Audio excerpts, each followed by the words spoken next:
Welcome, thanks for coming out. My name's Peterson. I'm going to be talking this morning about penetration testing Wi-Fi. So I'm going to kick things off, get right into it, and make sure everything works here. Can everybody see that all right? It's a little blurry earlier. I've got two laptops in sync here, so if whatever I'm talking about doesn't match up the slides, let me know, and I'm probably off a slide or something. So, who am I? What am I going to be talking about? Again, my name's Peterson. I'm going to be talking about pen testing Wi-Fi. Here's just a general outline of what we're going to be talking about. General pen testing. One of the tools I'm going to be talking about today is Y-crawl. And so, who am I? Again, my name's Peterson, the project manager and developer for Y-crawl.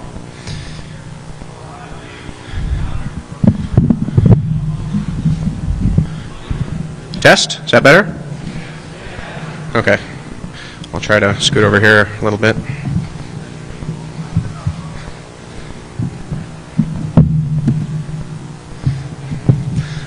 Also the founder of Midnight Research Labs. That's the research labs that this project came out of. Also the co-founder of Alpha Defense, along with Bill Terwilliger, who's around here somewhere. My day job, I work on the network security incident response team at Harvard, and kind of a general network security by day, pen tester by night. Here's a little blurb on both Alpha Defense and Midnight Research Labs. Alpha Defense is based out of Boston. Just a standard quick disclosure here, none of the views, you can read it. So, picture's a little dramatic here, but here's kind of what I view to be the current state of Wi-Fi scanning. Wi-Fi is everywhere. I think in my hotel room last night, without an antenna, internal card, I had about 30 different access points. Probably only about 2 of those access points were, real open access points, and it takes a little bit of work to drill down to get to something that's usable.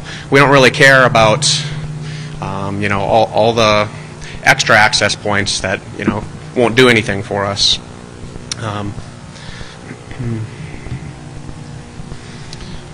Couple of points again. WEP, it doesn't mean, just because it's WEP doesn't mean that we can't get on an access point or use an access point, and also just because it's open doesn't mean that we can get on that access point. WEP, you can put lipstick on a pig, but it's still a pig. So, moving forward, some of the different use cases for some of the different groups. This release is really focused more on the penetration testing side of things. Y-crawl is a little bit more of a generic framework that we can use for doing a lot of different things, finding rogue access points, just getting on the internet, things like that. Talking about rogue access points, what's behind that access point, magical land of Narnia, or the soft, chewy underbelly of my corporate network being exposed. We want to try to find those types of things. So what we want to do is search through these access points methodically to try to find the ones that we care about or are relevant to us. So a few slides here on penetration testing with Wi-Fi. Generally, there's kind of 2 different types of penetration testing, and one may or may not be considered penetration testing, but it's 2 of the types of engagements that I mostly see. The more traditional penetration testing follows, of Wi-Fi specifically, is very similar to other types of penetration testing. We have a similar methodology. We're going to start with some type of reconnaissance phase. We want to do, from there we move on to discovery, footprinting, enumeration, scanning, those types of things. Then move on to some type of vulnerability assessment phase, and then potentially some type of penetration testing itself. And then there's all the reports that come after that. But there's a lot of individual tools that will help us with those different types of things. But they're kind of scattered about, and some work and some don't. And one of the things that we try to do with Y-crawl is to wrap those up into one usable interface. The second thing I want to talk about with regards to penetration testing is rogue access points. Like I mentioned before, you can take a $20 device, stick it on your network, and completely subvert all the security that you've put in place on the exterior. I'm sure everybody knows it's pretty common to have kind of a, the eggshell problem where you have, a tough outside, but once you get into the inside, there's, everything's open. Nobody thinks to patch their printer, but realistically, you have, all of your important documents going through there, so it's pretty easy to get to important things. Some of the difficulties with penetration testing, it really takes a long time to really sit down and do a real scan. In the field, it often takes longer than sort of the lab cases that you see of cracking WEP or WPA, things like that. Oftentimes maybe you won't see enough clients, or you won't see a WPA handshake. Things like that can really contribute to the length. So you really just want to sit something down and let it sort of thoroughly scan through the entire AP space. Hackers have a lot more time than pen testers. Pen testers typically have a week on site at most, maybe an engagement to last a month. But a hacker can sit in his house and let WebCrack run or whatever it is, cow patty run for months. Again, there's tons of tools to do this kind of stuff. General geographic issues, any type of business park, things like that, you're going to see hundreds and hundreds of access points in any large building, any type of downtown area. So it's really difficult to distinguish between what you're actually testing and what's available, especially in the case of the rogue access point.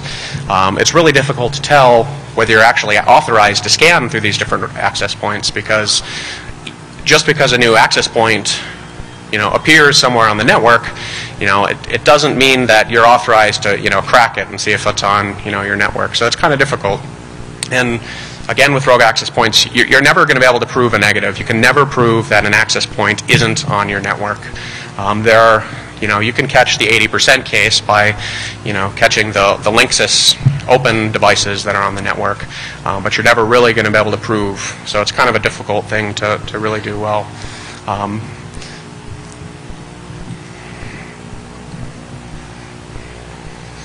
Again, there's lots of different tools. I think a lot of you guys probably know most of these tools.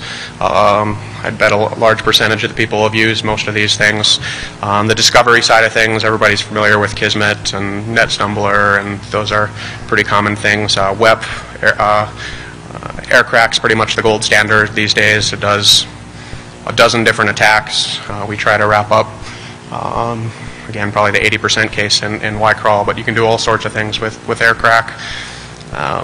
There's a couple newer tools. Has everybody seen Westside yet? Has anybody played with Westside? No? It's pretty cool. You should check it out. It's in the Aircrack development tree. But with the testing that I've done, you can crack WEP. I mean,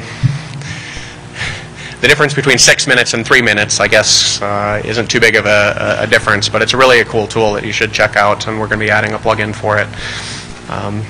And then some of the other tools for WEP there. More of the common things for WPA, of course there's cow patty. Aircrack can now do WPA, pre-shared key, brute forcing. There's a whole another side of things of attacking the client, and that's very cool. We'd like to add some support for that within YCrawl, but right now we're mostly focused on kind of the, I guess you'd say, server side of things or access point side of things, but there's tools for that. Karma is probably the best known and most usable one.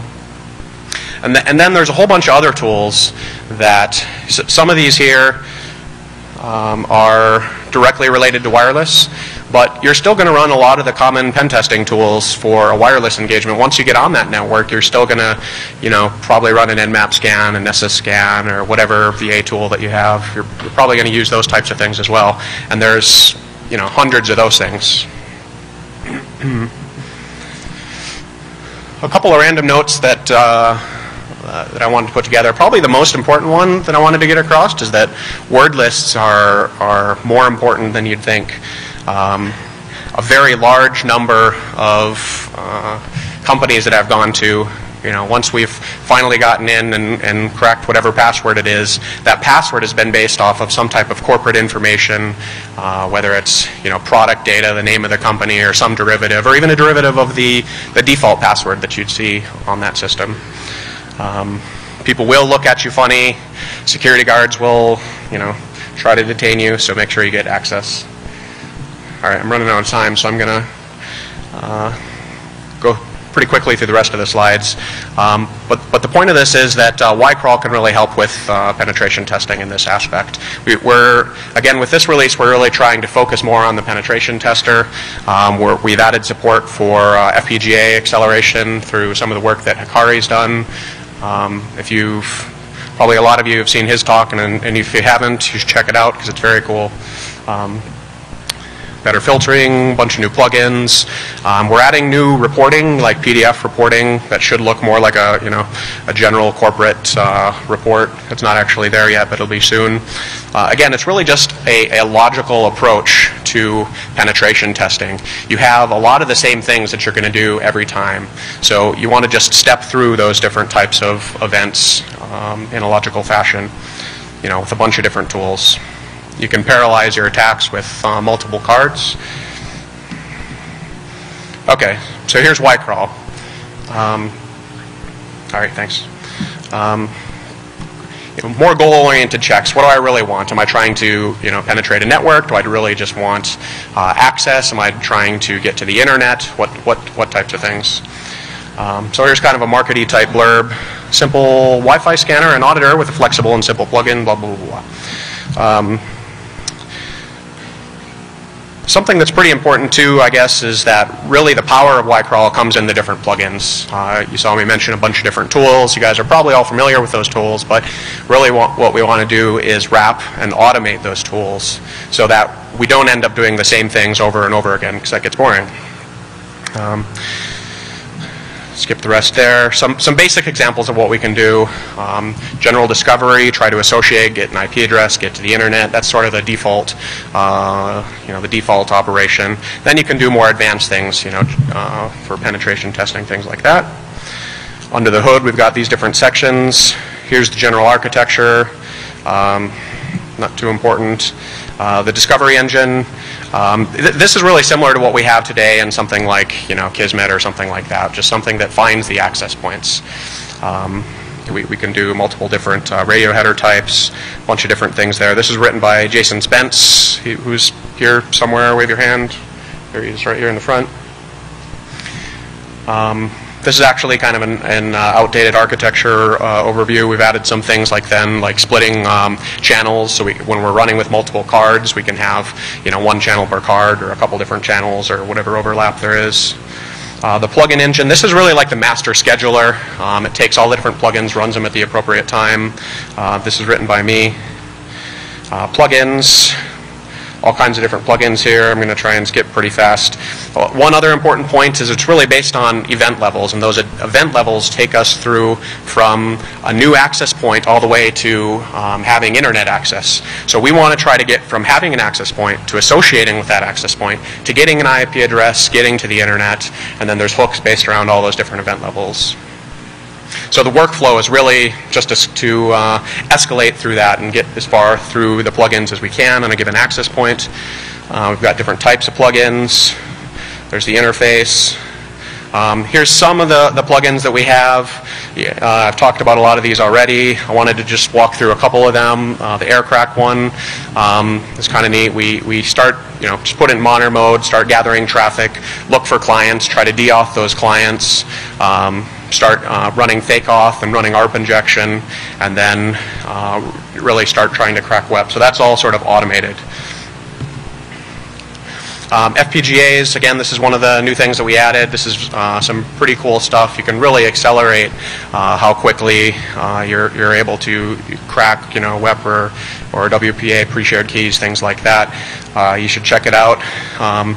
It's for a penetration tester. I think this is a pretty cool feature, and it's worth the money to try and get one of these things because, again, hackers have a lot more time than we do to do these things. So to have any leg up on that is great.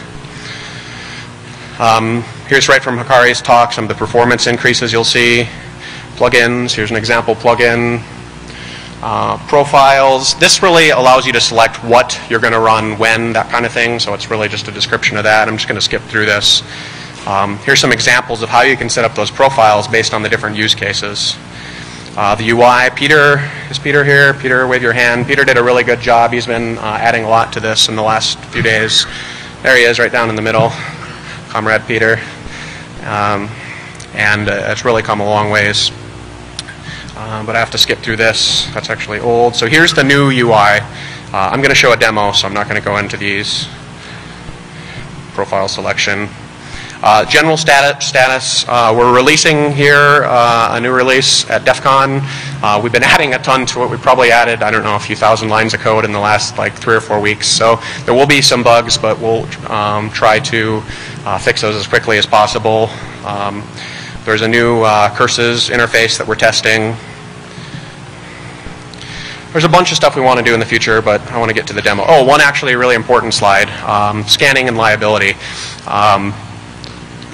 As in any other type of penetration testing, really, ultimately you're responsible. The case law on what you can do and can't with a given access point that's not yours isn't entirely clear.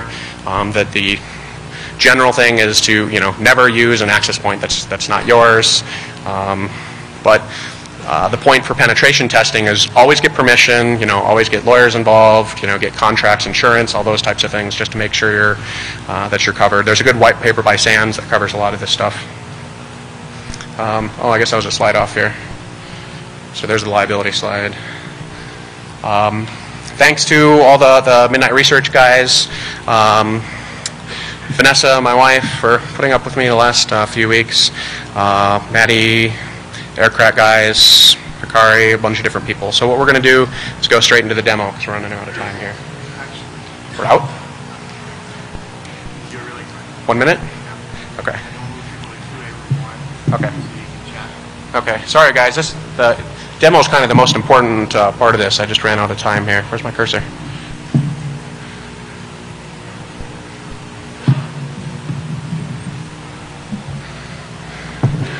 So here's Y-crawl. We can, again, run with multiple different types of cards. We can select our profile. We're just going to go through this. Here's an open profile. Actually, we're going to do... What's that? We'll start it. Here's running in discovery mode here. This always turns into advertising. Everybody puts up their own access points. Thanks, guys.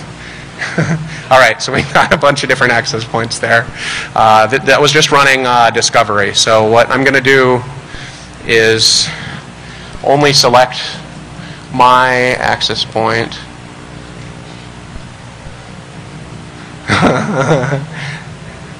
All right, well. All right, we'll select this one too. But we're just going to do a default profile here.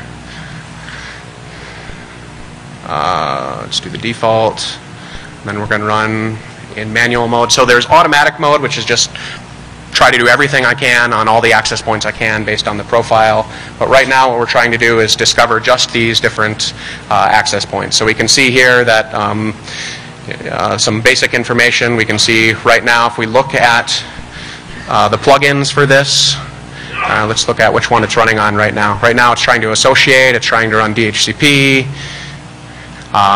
It identified the access point. Let's look at what that was. It's an Aruba access point.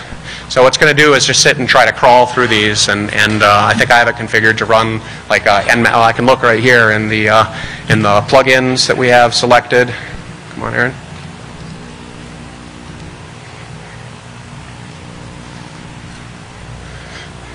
In the plugins that I have selected. So these are all the different plugins that we have here, and I have, based on the profile, I have a certain number of them selected, and just running through those sequentially to try to DHCP. And we can click on each access point, click in the plugin to see what the output for that is. Right now it's running DHCP.